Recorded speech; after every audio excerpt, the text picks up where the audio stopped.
Donald டிரம்பின் நாடு கடத்தல் நடவடிக்கைக்கு எதிராக தன்னால் எதுவும் செய்ய முடியவில்லை என கண்ணீர் விட்டு அழுத பிரபல பாப் பாடகிக்கு வெள்ளை மாளிகை பதிலடி கொடுத்துள்ளது. கடந்த ஜனவரி 20ஆம் தேதி அமெரிக்க அதிபராக பதவியேற்ற ட்ரம்ப் அந்நாட்டில் உரிய ஆவணங்கள் இல்லாமல் சட்டவிரோதமாக தங்கியுள்ள வெளிநாட்டவர்களை நாடு கடத்தி வருகிறார். கொலம்பியா, மெக்சிகோ, பிரேசில் உள்ளிட்ட நாடுகளைச் சேர்ந்த 500க்கும் மேற்பட்டோர் முதற்கட்டமாக நாடு கடத்தப்பட்டனர்.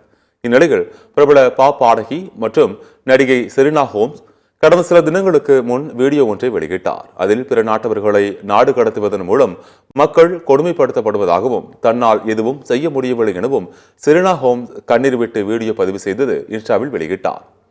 தற்போது இதற்கு பதிலடி கொடுத்துள்ள வெள்ளை மாளிகை சட்டவிரோத குடியேறிகளால் கொல்லப்பட்டதாக கூறப்படும் 3 நபர்களுடைய தாய்மார்களின் வீடியோவை வெள்ளை மாளிகை வெளியிட்டுள்ளது.